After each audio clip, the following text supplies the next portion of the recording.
الحمد لله رب العالمين. أحمدك ربي خلقت الإنسان من طين فجعلته نطفة في قرار مكين، فخلقت النطفة علقة، فخلقت العلقة مضغة، فخلقت المضغة عظاما، فكسوت العظم بالجلد واللحم المتين، وشققت له سمعا وبصرا إلى حين، ورزقته في بطن أمه بلا معين ما بين الركبتين والقلب الحزين، فإذا تم خلقه وانقضت مدته أرسلته إلى الوجود بشرا سويا، فتباركت ربي أحسن الخالقين. وأشهد أن لا إله إلا الله وحده لا شريك له، كتب البقاء لذاته وأوجب الفناء على جميع مخلوقاته، فهو حي قيوم دائما أبدا لا يموت. وأشهد أن محمدا عبده ورسوله وصفيه من بين خلقه وخليله، أدى الأمانة وبلغ الرسالة ونصح الأمة ومحى الله به الغمة، وجاهد في سبيل ربه حتى أتاه اليقين. فاللهم صل وسلم وزد وبارك عليه وعلى آله وأصحابه وأتباعه الطيبين الطاهرين، وعلى كل من اهتدى بهديه واستنى بسنته واقتفى أثره إلى يوم الدين.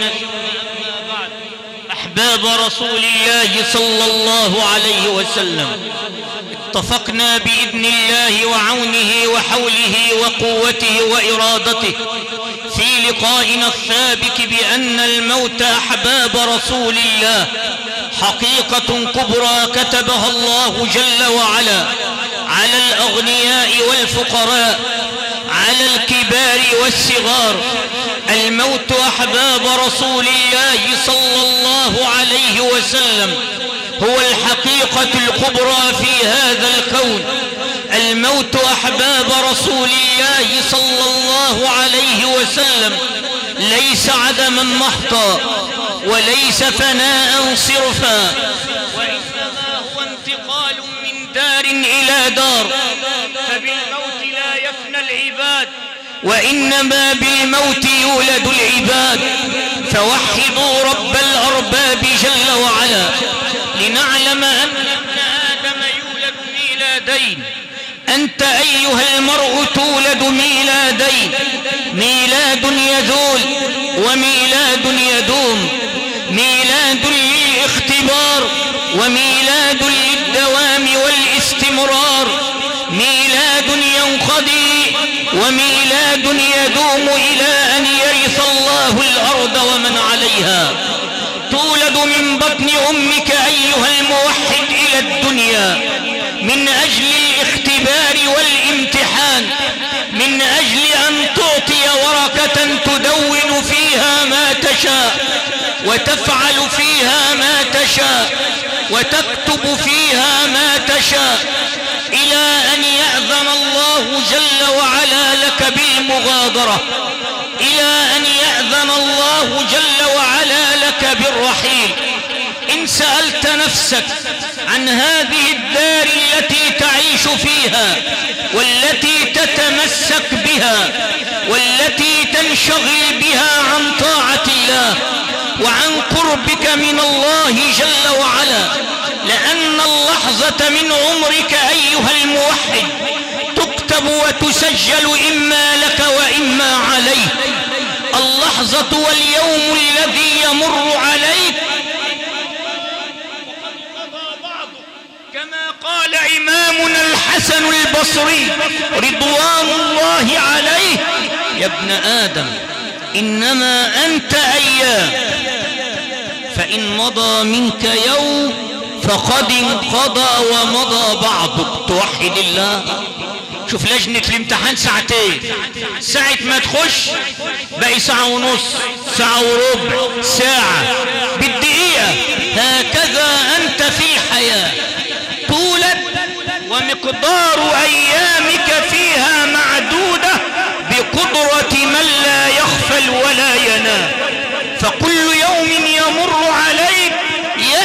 جزءا من عمرك كل يوم يمر عليك يقربك من لقاء الله جل وعلا، يقربك من الله جل وعلا.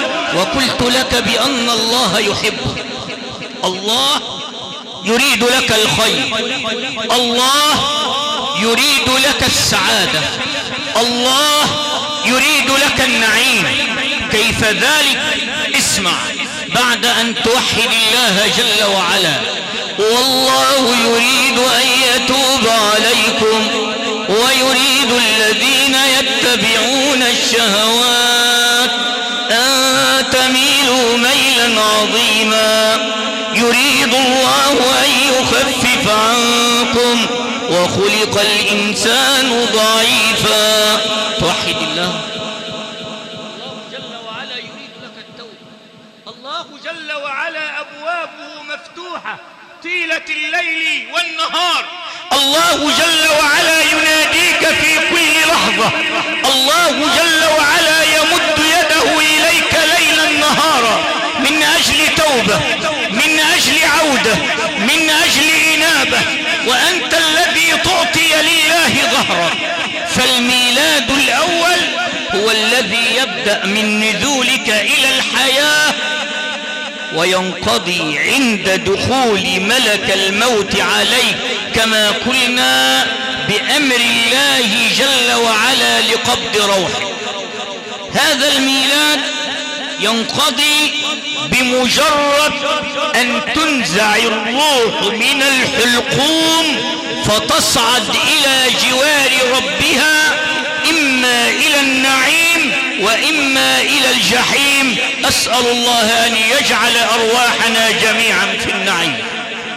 هنا ينتهي الميلاد الأول، هو ميلاد الاختبار، هو ميلاد الزواج. هذا الميلاد بمجرد أن يعطي الله جل وعلا لملك الموت أمره ليقبض روحك كمدرس بامتحان انقضى وقت اللجنة فيأخذ الورقة منك عنوة. توحد الله. تيجي وانت في اللجنة كده قاعد بقالك ساعتين 3 ساعات، الراجل ياخد الوقت، سيبني 5 دقايق، يقول لك الوقت انتهى. برضه ملك الموت يدخل عليك بمجرد أن يأمره الملك فيدخل عليك فيسحب روحك من أسفل أقدامك. الروح بتبدأ منين؟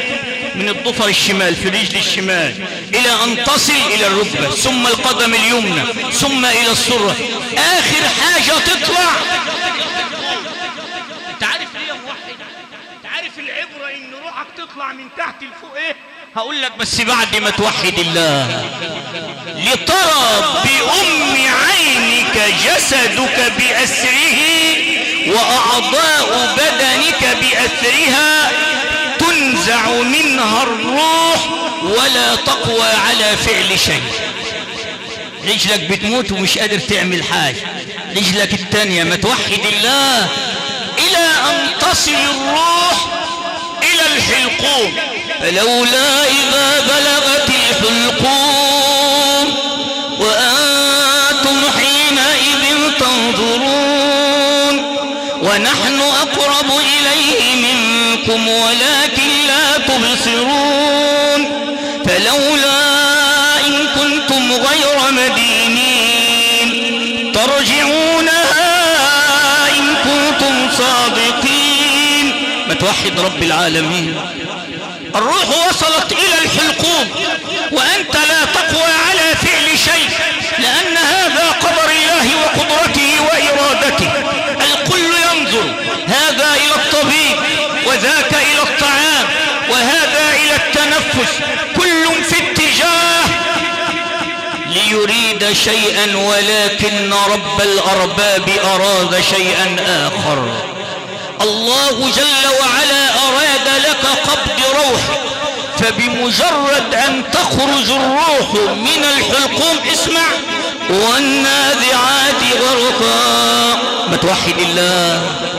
والناشطات نشطا فالسابحات سبحا.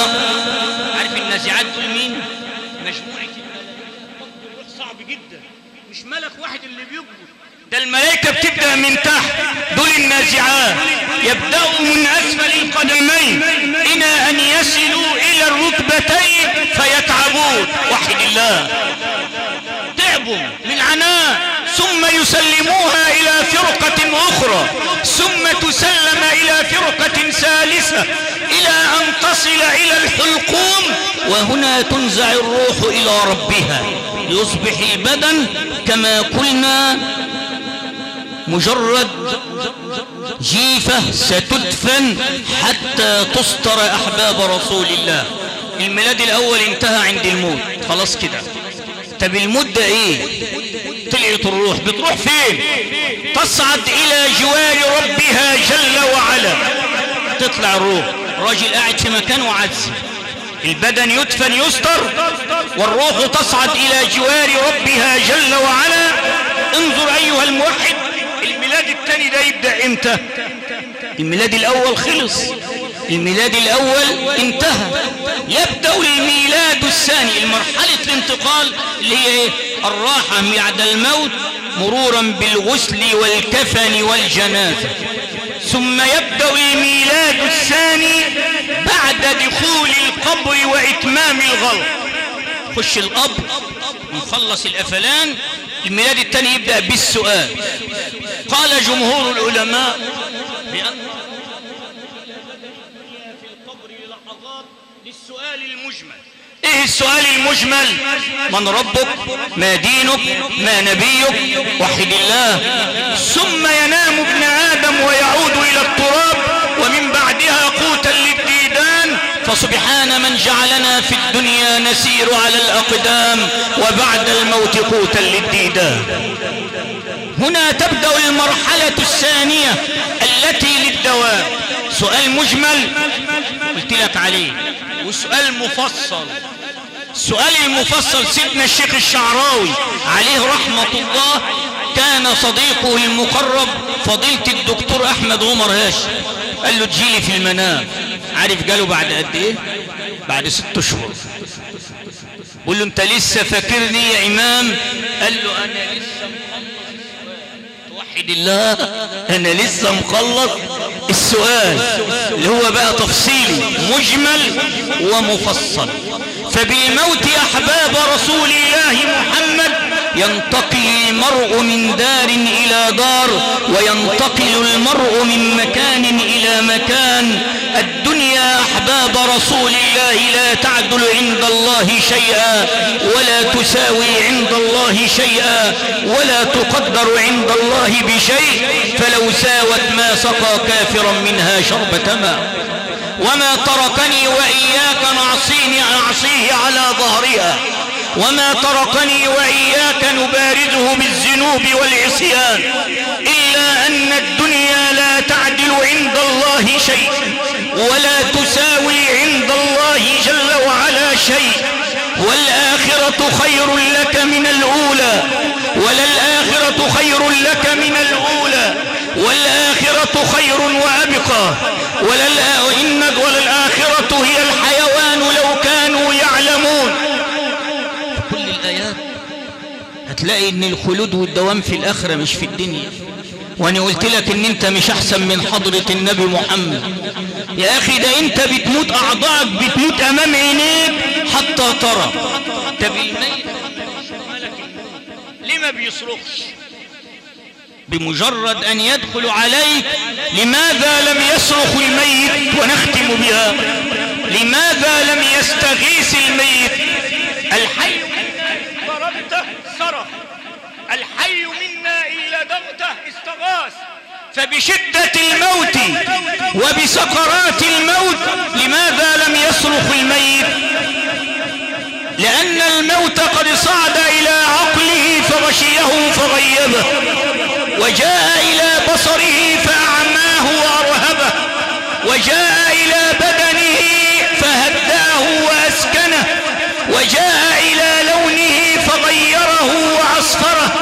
ارتفعت الحدقتان إلى أعالي الأجفان، وتقلصت الشفتان، صقرة بعد صقرة، جزء جزعة بعد جذعة، نزعة بعد نزعة، جعلت أفضل خلق الله وهو على فراش الموت يأتي إلى قدح به ماء ويمسح جبينه الشريف ويقول سبحان الله إن للموت لسكرات وإن للموت لقربات. اللهم أعني على سكرات الموت، فاللهم أعنا جميعا على سكرات الموت. أكتفي بهذا أحباب رسول الله محمد، فاللهم اغفر للفقيدة وارحمها وعافها واعف عنها ووسع اللهم مدخلها. اللهم إنها رحلت لك في يوم عيد، فكما جعلته عيدا لنا في دنيانا اجعله عيدا لها في قبرها. أرها مقعدها من الجنة الآن، اجعل الليلة أسعد لياليها، اسقها من يد الحبيب شربة هنيئة لا تظمأ بعدها أبدا. اللهم وكما جعلت هذا اليوم عيدا لنا في دنيانا اجعله عيدا لسائر موتانا يا رب العالمين. اللهم من كان منهم في النعيم فزده نعيما، ومن كان منهم في الجحيم ففي بركة الحبيب المصطفى انقله من النعيم من الجحيم إلى النعيم، لا تحرمنا أجرها، لا تفتنا بعدها. اغفر اللهم لنا ولها ولسائر المسلمين، وجزاكم الله خيرا.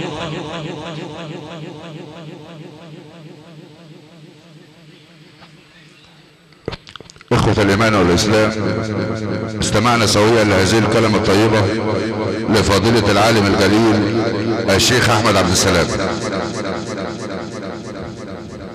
والآن نستمع لآيات مسك الختام يتلوها علينا فضيلة القارئ الشيخ فادي إسماعيل، فليتفضل مشكورا.